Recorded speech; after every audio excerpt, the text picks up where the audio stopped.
भ्रष्टाचार, दिन प्रतिदिन बढ़ती महंगाई, नहीं बढ़ी है आमदनी पर खर्चा बढ़ता जाता है, करें गुजारा कैसे हम, हर दाम चढ़ता जाता है। जन विरोधी नीतियां। पिछले 13 सालों में कांग्रेस ने दिल्ली की जनता को इसके अलावा कुछ नहीं दिया।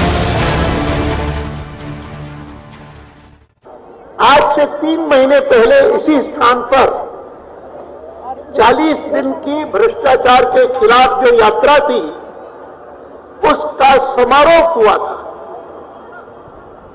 और तब भी मैंने कहा था कि पिछले 55-60 सालों में दिल्ली में मैंने बहुत सारी सार्वजनिक सभाएं देखी है, लेकिन ये इतनी बड़ी सभा पहले देखने का अवसर नहीं मिला। मैं उससे भी ज्यादा गर्व के साथ कह सकता हूं कि मैं जब से लेकर के दिल्ली में 57 से आया हूं, तब से लेकर के अनेक कार्यकर्ता सम्मेलन आयोजित हुए होंगे, लेकिन आज जैसा कार्यकर्ता सम्मेलन दिल्ली प्रदेश अकेले का कभी पहले नहीं हुआ। और इस कारण इसको महाकुंभ कहना कार्यकर्ताओं का सब दृष्टि से उपयुक्त है। और उसमें जो संकल्प वेंकैया जी ने हम सबसे करवाया है, जिसका संबंध केवल मात्र दिल्ली प्रदेश से नहीं है, केवल मात्र होने वाले निगम चुनाव से नहीं है, लेकिन देश भर की राजनीति के संदर्भ में हमने संकल्प किया है कि कांग्रेस पार्टी जिस प्रकार से इस देश का अनर्थ कर रही है, भ्रष्टाचार से लेकर के आम आदमी को परेशान करने वाली महंगाई तक, और काले धन के सवाल को लेकर के यहां जो संवैधानिक और अन्य संस्थाएं हैं, उनका जिस प्रकार से एक एक करके अवमूल्यन करती रही है, उसके कारण जितनी जल्दी हम कांग्रेस के प्रभाव को, कांग्रेस के नगर निगमों को, कांग्रेस की सरकारों को पराजित कर सके, उतनी मात्रा में हम राष्ट्र की सेवा करेंगे। ये जो हमने अभी अभी संकल्प लिया है, मैं उसके लिए आप सभी को बहुत बहुत बधाई देता हूं, बहुत बहुत आपका साधुवाद करता हूं। और मैं याद करता हूं, मैंने 57 का उल्लेख किया कि मैं 57 में यहां पर आया था। उससे पहले के 47 से लेकर के 57 के 10 वर्ष मैंने राजस्थान में बिताए थे, लेकिन 57 में मैं यहां आया तो पहली चुनौती जो भारतीय जनसंघ के सामने आई, वह 58 के नगर निगम के चुनाव थे। वह नगर निगम के चुनाव भी 58 से लेकर के लगातार मैं देखता आया हूं, और नारे लगवाए गए, पहले रामलाल जी द्वारा, बाद में सुषमा जी द्वारा, बाद में और लोगों के द्वारा भी, कि मुंबई निगम जीता है और आप उत्तर देंगे, अब दिल्ली की बारी है। लेकिन मैं आपको कहना चाहता हूं कि दिल्ली नगर निगम का जो पहला मैंने आम चुनाव देखा 1958 में, मैं मानता हूं कि हिंदुस्तान में भारतीय जनसंघ और जिसका रूप आगे चल करके भारतीय जनता पार्टी बना, उसके वर्चस्व के लिए आरंभ जो किया गया, वह दिल्ली नगर निगम के विजय से प्रारंभ किया गया। बहुमत नहीं मिला, लेकिन विजय फिर भी मिली जब हमने और पार्टियों के साथ जुड़ करके महापौर बनाया और सारी बातें हुई। मैं उन सारी विश्लेषण में नहीं जाना चाहता हूं, सिवाय इसके कि मैं मानता हूं कि दिल्ली में जो जीतता है, दिल्ली में जो विजय प्राप्त करता है, वो धीरे धीरे चल करके पूरे देश पर विजय प्राप्त करता है।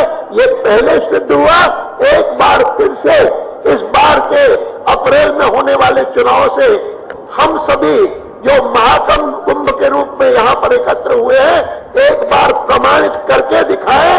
यही आपसे अनुरोध करने के लिए मैं आज यहां पर खड़ा हुआ हूं। एक बात ध्यान में रखिए, अभी अभी चुनाव भी चल रहे हैं, उन चुनावों में भी ये बात साफ आती है सामने। संकल्प है कि हम जीतेंगे, लेकिन वो जीत तब होती है जब एक तो एकता बनी रहे, दूसरा अनुशासन बना रहे, और तीसरा जिसको सुषमा जी ने कहा कि चुनाव प्रबंधन में तिल मात्र भी कमी ना हो, रत्ती भर की भी कमी ना हो। वातावरण जितना अच्छा हमारे पक्ष में आज कांग्रेस पार्टी ने बनाया है, कभी कोई विरोधी पार्टी नहीं बना सकती। विरोधी पार्टी ने इतनी सेवा की है हमारी कि इसके बाद अगर हमने कोई कमी होगी तो ही चूक रह सकती है, अन्यथा चूक नहीं रहेगी। और इस बार अभी 5 जो चुनाव होंगे वहां से शुरुआत होगी, और फिर अप्रैल के महीने में जो 3 चुनाव होंगे, मैं नहीं जानता हूं, मुझे बता रहे थे कि 3 नगर निगम कौन से होंगे, मैं उसके विश्लेषण में नहीं आऊंगा, लेकिन मैं मानता हूं कि नगर निगम के दिल्ली के चुनाव, राजधानी के चुनाव, वो सारे देश को प्रभावित करेंगे, और आज का महाकुंभ उन चुनावों को प्रभावित करेगा। आप सबको एक बार पुनः बहुत बहुत बधाई इस शानदार प्रदर्शन के लिए, और आप यशस्वी बनो, आप विजयी बनो, और ये जो झंडा हमारा है यहां पर फहर रहा है, वह सारे पहले दिल्ली में फहराए और फिर सारे देश में फहरे, यही इच्छा प्रकट करता हुआ अपनी बात समाप्त करता हूं। हर प्रकार की राजनीतिक गतिविधियों का केंद्र दिल्ली वैसे तो अपने ऐतिहासिक महत्व के लिए जानी जाती है, लेकिन आज दिल्ली अनाधिकृत कॉलोनियों, बिजली की बढ़ती कीमतें, ट्रैफिक की अराजकता, पानी की किल्लत के लिए ज्यादा जानी जाती है। आज दिल्ली कांग्रेस द्वारा प्रायोजित भ्रष्टाचार, महंगाई से पीड़ित है। पेट्रोल, डीजल, गैस सिलेंडर, बिजली के भाव आसमान छू रहे हैं। हालात ऐसे बने हुए हैं कि केंद्र की भ्रष्टाचारी सरकार और इस दिल्ली सरकार में कोई फर्क नहीं है। मित्रों, आज रात दिल्ली के कांग्रेसी नेताओं को नींद नहीं आएगी, क्योंकि इससे पहले ये रामलीला मैदान जनसभाओं में तो भरा है, लेकिन शुद्ध में भी दिल्ली के भाजपा कार्यकर्ताओं का जनसैलाब जो आज रामलीला मैदान में उमड़ा है, वो कांग्रेसी कार्यकर्ताओं की नींद हराम कर देगा। ये वो सैनिक हैं जो आने वाले निगम के चुनाव में मोर्चा संभालेंगे। मित्रों, चुनाव सिर पर है, और मुझे बहुत ही खुशी है कि आज हमने इस चुनाव का शंखनाद इतने बड़े इस महाकुंभ से किया है। लेकिन मैं 2 बातें आज अपने कार्यकर्ताओं से कहना चाहती हूं कि चुनाव जीतने के लिए 2 चीजें जरूरी होती हैं, वातावरण पक्ष में हो और चुनाव प्रबंधन अच्छा हो। वातावरण पक्ष में है, और उस पक्ष वाले वातावरण की हवा भी आप लोगों ने बना दी है। पिछले 2 वर्षों में एक भी मुद्दा आपने ऐसा नहीं छोड़ा जिस पर आपने धरना प्रदर्शन ना किया हो। हर दिन जंतर मंतर पर भारतीय जनता पार्टी का कार्यकर्ता होता था और किसी भी विषय को छोड़ता नहीं था, और उसकी पराकाष्ठा हुई जब 272 के 272 मंडलों में दिल्ली के प्रदेशाध्यक्ष श्री विजेंद्र गुप्ता जी ने भारतीय जनता पार्टी की जनसंघर्ष यात्रा निकाली, पूरी दिल्ली को मथ के रख दिया है। तो हवा तो बन गई, वातावरण पक्ष में है, पक्ष की हवा भी तैयार हो गई है। लेकिन अब दूसरी चीज का समय आ गया और वो है अच्छा चुनाव प्रबंधन। और वो चुनाव प्रबंधन उसी चीज की ओर इशारा करता है जो रामलाल जी ने कहा था कि बूथ जीता तो चुनाव जीता। मित्रों, मुझसे बड़ा भुक्तभोगी इसका कोई नहीं है। जिस समय 1999 में आडवाणी जी और अटल जी ने रात को 2:30 बजे मुझे बल्लारी भेजा था चुनाव लड़ने के लिए, तो 14 दिनों में हवा तो मैंने बहुत बना दी थी। चुनाव से 2 दिन पहले टाइम्स ऑफ इंडिया की हेडलाइंस निकली थी, Sushma Swaraj is getting 65% votes. एक सर्वे में आया था 65% वोट उन्होंने मुझे मिलते हुए दिखाया था। लेकिन बल्लारी उस समय कर्नाटक का ऐसा जिला था जहां संगठन नाम मात्र को भी नहीं था। दोनों काम में 14 दिन में साथ साथ नहीं कर सकती थी। हवा बनी, लेकिन उस हवा को मतदान केंद्र तक ले जाने के लिए कार्यकर्ता नहीं थे। बूथ के बूथ खाली पड़े थे और परिणाम यह निकला कि 14 दिन के चुनाव प्रचार में 3,80,000 वोट प्राप्त करके भी मैं 56,000 वोटों से हार गई। इसलिए मैं आज आपसे कहना चाहती हूं कि अब जो समय है वो इस हवा को मतदान केंद्र में बंद करने का है। मन तो दिल्ली के लोगों का बन गया, आप सबने भी बना दिया और कांग्रेस की अपनी करतूतों ने भी बना दिया।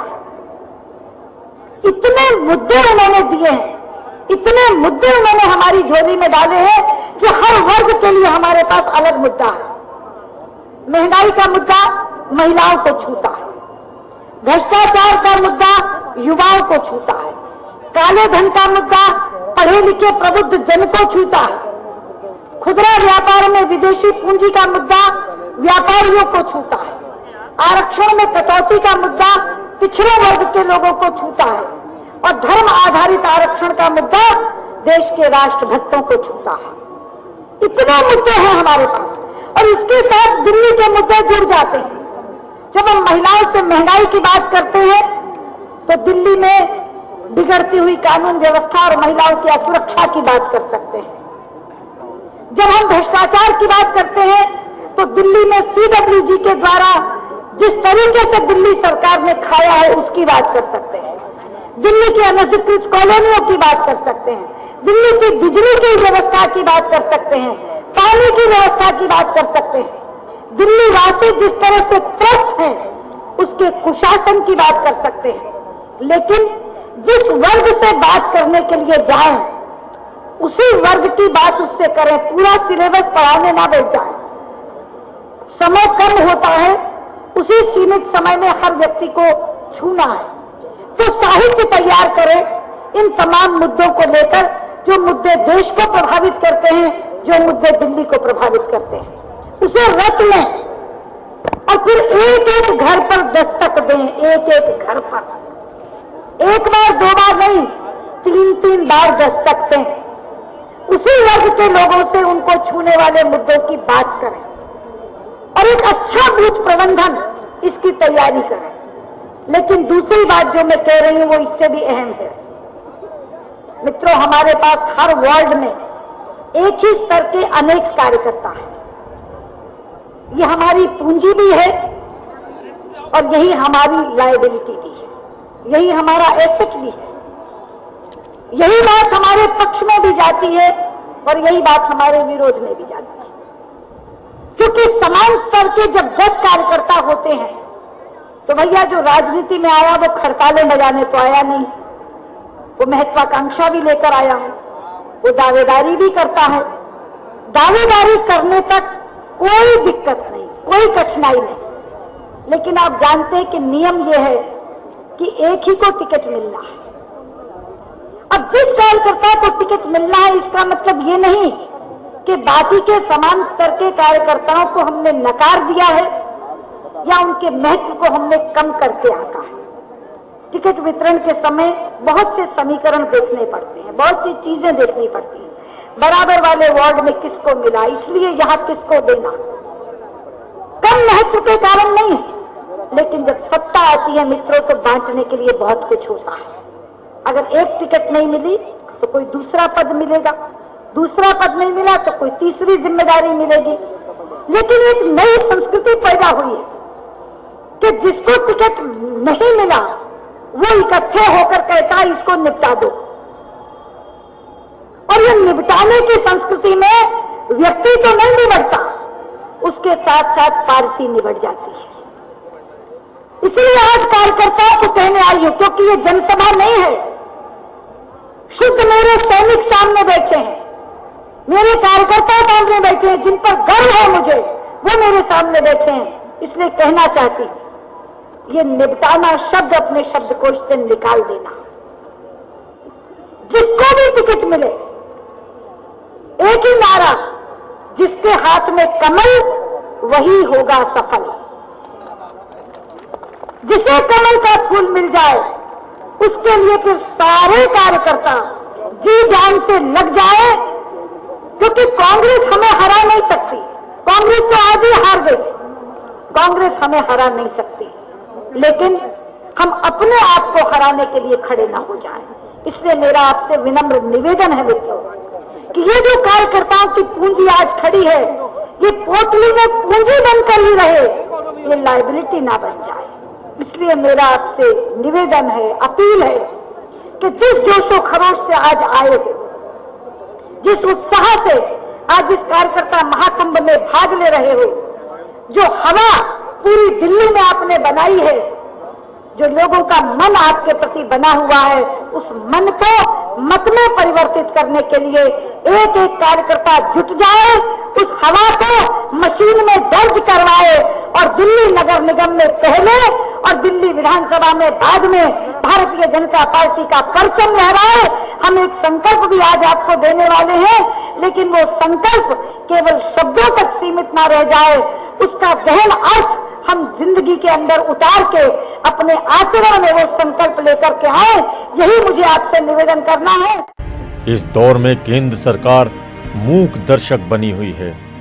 दिल्ली सरकार की हर गलती को या तो नजरअंदाज कर दिया जाता है या फिर माफ कर दिया जाता है। गरीबों के उत्थान के लिए बनाया गया कोष इस सरकार के मंत्रियों ने साफ कर दिया। राष्ट्रमंडल खेल घोटाला मंडल खेल बनकर रह गए। मुख्यमंत्री शीला दीक्षित को इन घोटाला मंडल खेलों में क्लीन चिट मिल गई। लोकायुक्त द्वारा फॉर्म हाउस के टैक्स चोरी मामले में शीला सरकार में मंत्री राजकुमार चौहान को दोषी ठहराए जाने पर भी कोई कार्यवाही न होने से साफ जाहिर है कि इस सरकार की नीयत में खोट है। यह सरकार जनविरोधी नीतियों वाली सरकार है, जिसे आम जनता से मतलब न होकर बस जनता की कमाई से अपनी जेब भरने वाले मंत्रियों और नेताओं के बचाव से है।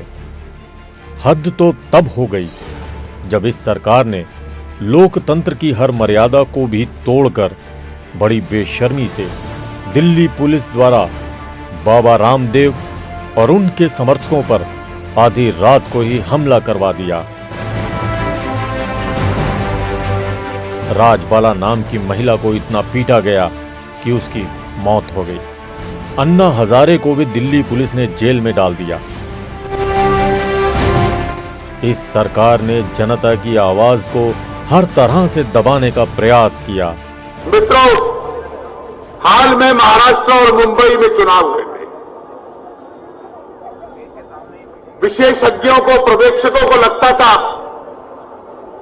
कि एनडीए का वोट काटने वाला एक दल वहां पर था और इतिहास में पहली बार कांग्रेस ने एनसीपी के साथ गठबंधन कर लिया था।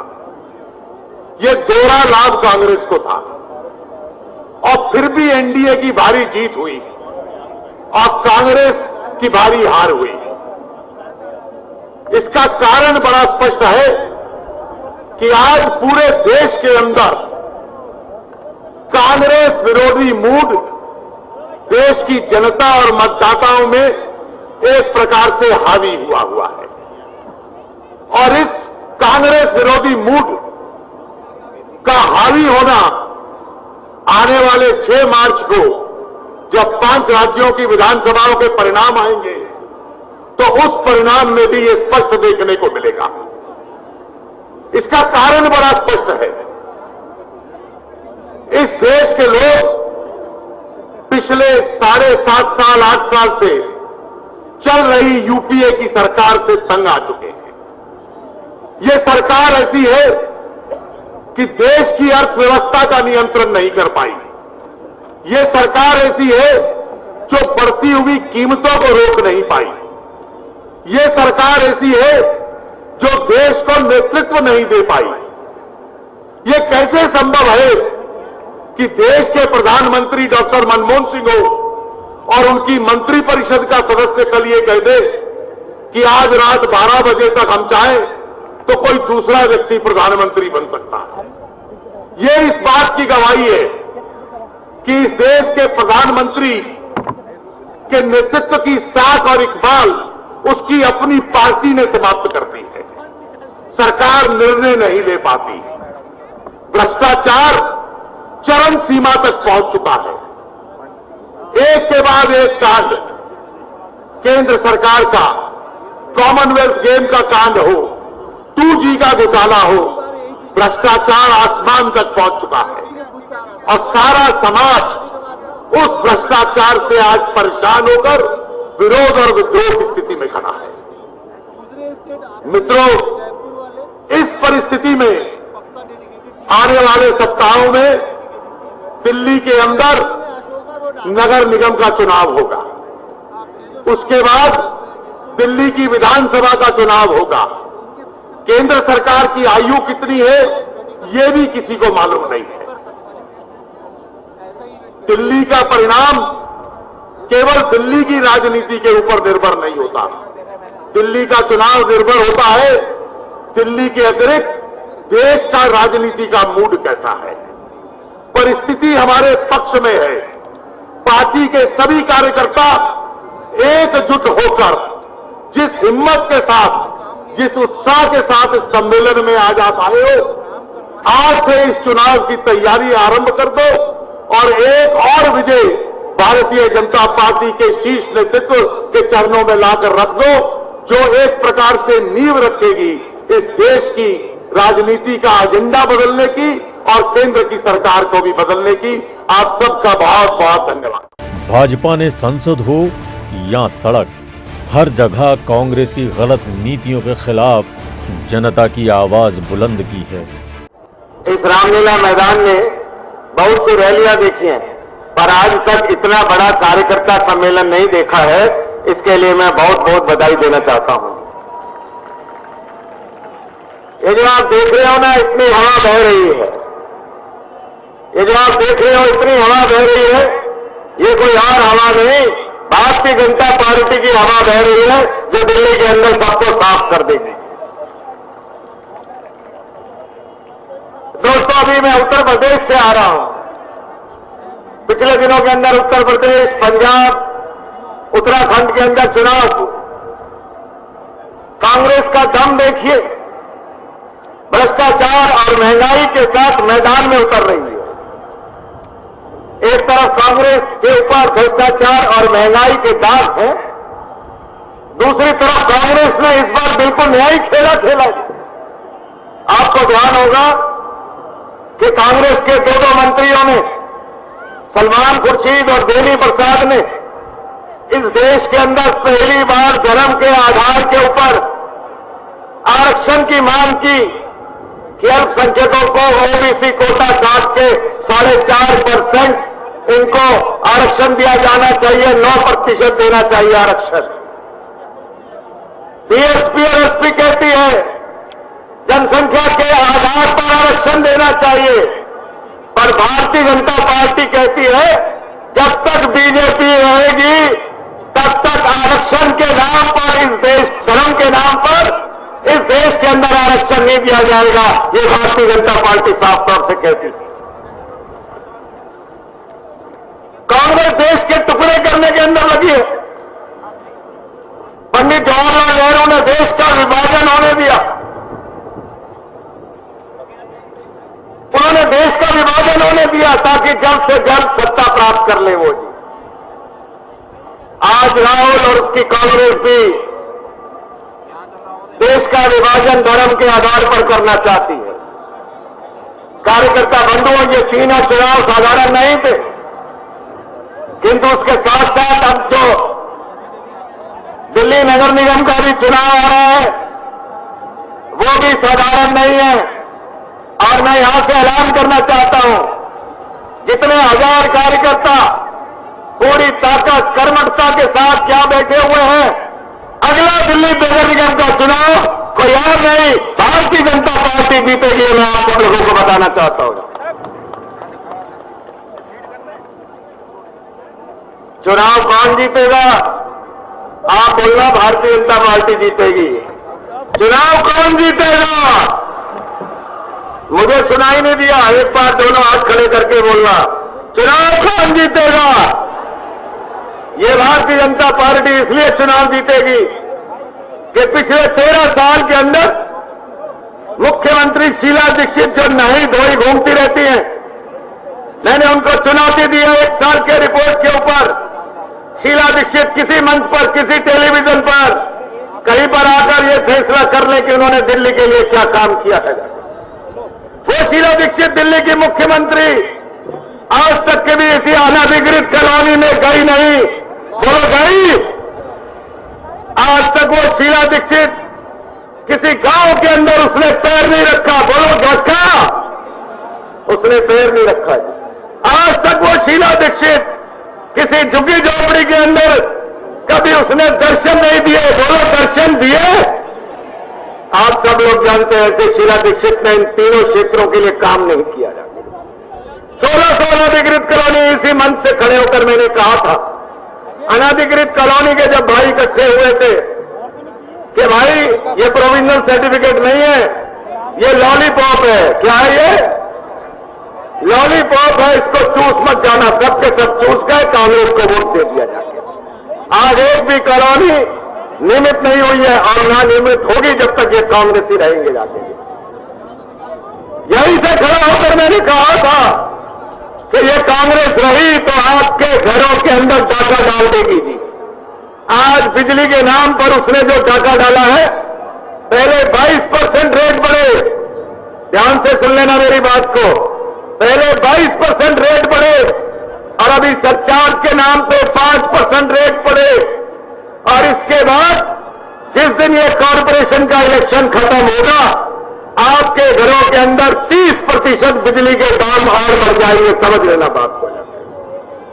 अगर आपकी आंख नहीं खुली अभी भी, तो ये समझ लेना, ये बिजली कंपनियां जिनका काम मुनाफा करना है, ये शीला दीक्षित जो उनकी पार्टनर है, ऑफिशियल भी और अनऑफिशियल भी, ये आपके सारे पैसों को लूट लेगी। और खाली बिजली के से नहीं लूटेगी, ये पानी से भी लूटेगी। अभी पानी का भी प्राइवेटाइजेशन होने वाला है जाके। मेरे को भी रास्ते में मिले गांव वाले लोग, कहने लगे विजय जी हमारी बात भी तब उठा देना हो रहा है। मैंने कहा थारी बात क्या है? क्या लगा हमारी जमीनों का जो मुआवजा दिया जा रहा है ना, वो बहुत कम है। मैंने उनको कहा मैं आपकी पुरजोर मांग उठाऊंगा और ये कहूंगा कि जिस दिन भारतीय जनता पार्टी का राज आ गया, उस दिन मुआवजा जमीनों का 2-2 करोड़ हो जाएगा, कम से कम 2-2 करोड़ हो जाएगा।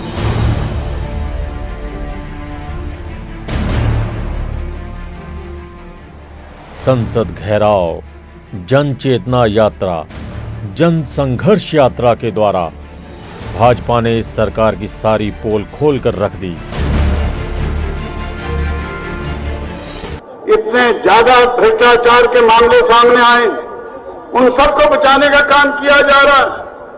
बार बार प्रधानमंत्री कहते हैं कि मैं लोकायुक्त को, लोकपाल को बहुत मजबूत बनाना चाहता हूं। दिल्ली के लोकायुक्त ने श्रीमती शीला दीक्षित के खिलाफ 3 टिप्पणियां की हैं, 3 बार उनको वार्निंग दी है। राष्ट्रपति को उनके खिलाफ वार्निंग देने के लिए उनको संस्तुति की है। राजकुमार चौहान के खिलाफ मुकदमा चलाने की संस्तुति की है। अगर दिल्ली का लोकपाल मजबूत हो, अगर उसके पास अधिकार हो, तो यहां पर पूरा का पूरा दिल्ली सरकार जो है वो पूरी की पूरी यहाँ पर गिरफ्तार हो, उनके ऊपर मामला चले। आपने देखा है ये अनधिकृत बस्तियां जिनका भी आपके सामने उल्लेख हुआ, श्रीमती सोनिया गांधी के हाथों से फर्जीवाड़ा करके अनधिकृत बस्तियों को वहां पर प्रमाण पत्र दिए गए। अब वहां पर विजय देव की रिपोर्ट आई है, दिल्ली सरकार के एक अधिकारी की रिपोर्ट आई है जिसको वापस लेने की कोशिश की जा रही है। उसने रिपोर्ट में लिखा है कि 150 कॉलोनियां एग्जिस्ट ही नहीं करती, है ही नहीं। 150 कॉलोनियां, खाली जमीनों पर कॉलोनियों के प्रमाण पत्र दे दिए। 2G स्पेक्ट्रम से बड़ा घोटाला है, कई हजार करोड़ रुपए का घोटाला है। खाली जमीन पर वहां पर सर्टिफिकेट बांट दिए गए और बाद में कई कई करोड़ रुपए में जमीनें बेच दी गई। ये किसने बांटे? सोनिया गांधी जी और शीला दीक्षित जी ने। हस्ताक्षर किसने किए? राजकुमार चौहान जी ने और वहां के सेक्रेटरी ने। परंतु यहां पर जिन्होंने ये बांटे थे, फर्जीवाड़ा किया था, साबित हो गया। लोकायुक्त ने कहा कि फर्जीवाड़ा है, विजय देव की रिपोर्ट ने कहा फर्जीवाड़ा है, हाई कोर्ट ने ये बात कही है, तो मुकदमा किस पे चलना चाहिए? किसने ये कई हजार करोड़ रुपए का घोटाला किया? श्रीमती सोनिया गांधी और श्रीमती शीला दीक्षित ने। क्या इन दोनों पे मुकदमा नहीं चलना चाहिए? क्या 420 करने पे, फर्जीवाड़ा करने पे, कई हजार करोड़ रुपए का घोटाला करने पे इन दोनों के खिलाफ मुकदमा दर्ज नहीं होना चाहिए? और उन पर मुकदमा दर्ज अगर किया जाए तो दोनों का मिली भगत से जो घोटाला हुआ सबके सामने आ जाएगा। मित्रों, यहाँ पर जब यह मामला आता है महंगाई का, बिजली के दाम बढ़ाए, उसका जिक्र गोयल जी ने किया। यहाँ दिल्ली के अंदर 90% लोगों के पास पीने का जो पानी है वो शुद्ध नहीं है। पीने का पानी या तो टैंकों के मार्फत आता है, और ये जो पानी आता है ट्यूबवेल का, इस ट्यूबवेल के पानी से बसों को धोया नहीं जाता। कहा जाता है कि अगर बसों को धोया गया तो बसें खराब हो जाएंगी। जिन पानी से बसें धोई नहीं जा सकती वो पानी लोगों को पीने के लिए मिलता है। टैंकरों का पानी पीने को मिलता है, 95% नमूने उसमें फेल हो गए। सारे दिल्ली में सीवरेज जो है वो ओवरफ्लो कर रहा है, बह रहा है। झुग्गी झोपड़ी में एक किसी को फ्लैट नहीं दिया गया है, किसी को प्लॉट नहीं दिया गया। 15 रुपए की जो योजना थी वो खत्म हो गई। यहाँ पर 13 रुपए आटा बेच रहे थे, वो भी खत्म हो गया। कहा गया कि उसके लिए पैसा नहीं है। किसके लिए पैसा है? पैसा है कनॉट प्लेस पे 900 करोड़ रुपया लगाने के लिए। पैसा है नई दिल्ली की सड़कों पर बने बनाए फुटपाथों को तोड़ने के लिए। पैसा है कई 100 करोड़ रुपए के इश्तिहार रोज अखबार में आप देखते हैं। आप रोज अखबार निकाल करके देखिए, 4-4 पेज के इश्तिहार श्रीमती शीला दीक्षित के और उनके मंत्रियों के होते हैं। उनके लिए पैसा है, परंतु राशन देने के लिए पैसा नहीं। और ये जो महंगाई है, भयंकर भ्रष्टाचार है, ऐसे बीसियों मामले हैं, उनका एक पूरा का पूरा वृत्त आपके सामने रखा जाएगा। इन सब सवालों को लेकर हमें अब इसके बाद आने वाले 5-7 दिनों के अंदर, आज शायद एक आध दिन में हाईकोर्ट का वो ऑर्डर आ जाएगा, यहाँ पर कौन सी सीट महिला है, कौन सी पुरुष है, कौन सी शेड्यूल कास्ट की है, वो रिजर्व रखा हुआ है। वो आज सोमवार को आ जाए या मंगलवार को आ जाए। नोटिफिकेशन होने के बाद चुनाव की तिथियां तय हो जाएंगी। चुनाव की तिथियां तय होने के बाद तीनों नगर निगम में हमारा भारतीय जनता पार्टी के मेयर हों, तीनों के अंदर भारतीय जनता पार्टी विजयी हो, इसका संकल्प लेकर के आप यहाँ से जाएं, यही अनुरोध आपसे करना है। बहुत बहुत धन्यवाद। और इस बार दिल्ली की जनता की आवाज बुलंद की है दिल्ली भाजपा प्रदेश अध्यक्ष विजेंद्र गुप्ता ने।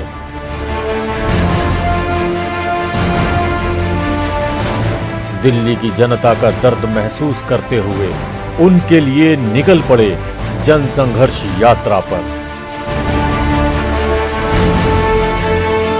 11 फरवरी से शुरू हुई इस यात्रा ने 25 फरवरी तक दिल्ली के प्रत्येक क्षेत्र को छुआ, जहां विजेंद्र गुप्ता ने कांग्रेस सरकार का कच्चा चिट्ठा जनता के सामने रखा। आज कांग्रेस बेपर्दा हो गई है, बेनकाब हो गई है। 14 साल से शासन में है, दिल्ली के लोगों का के साथ इस सरकार ने न्याय नहीं किया। 680 करोड़ रुपया जो अनुसूचित जाति वर्ग के कल्याण के लिए खर्च होना था, उनके वेलफेयर पर खर्च होना था। मैं पूछना चाहता हूं दिल्ली के मुख्यमंत्री से, वो 680 करोड़ रुपया जो दिल्ली के 16.68% आबादी अनुसूचित जाति वर्ग की, उनके बच्चों के कल्याण पर, उनके रोजगार पर, उनके व्यवसाय पर, उनको मकान बनाने के लिए वो पैसा मुहैया कराया गया था, वो आपने कॉमनवेल्थ की खेलों के भ्रष्टाचार की भेंट चढ़ा दिया। किस भ्रष्टाचारी, असंवेदनशील, लोगों को महंगाई देने वाली शासन को, कांग्रेस को उखाड़ फेंकना ही मेरे जीवन का अंतिम लक्ष्य है दोस्तों, और मैं इसको पूरा करूंगा। हम इसको पूरा करेंगे, हम सब मिलकर के इसको पूरा करेंगे।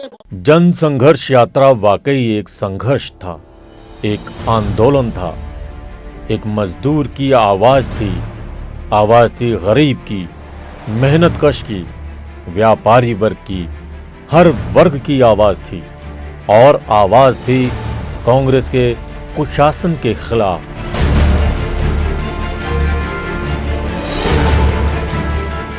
इस यात्रा को दिल्ली की जनता का अपार समर्थन, अभिनंदन और प्यार मिला, और बदले में भाजपा ने वादा किया कि जनता को भ्रष्टाचार, महंगाई से मुक्ति दिलाने का, पानी बिजली की किल्लत को दूर करने का और अनाधिकृत कॉलोनियों को नियोजित करने का।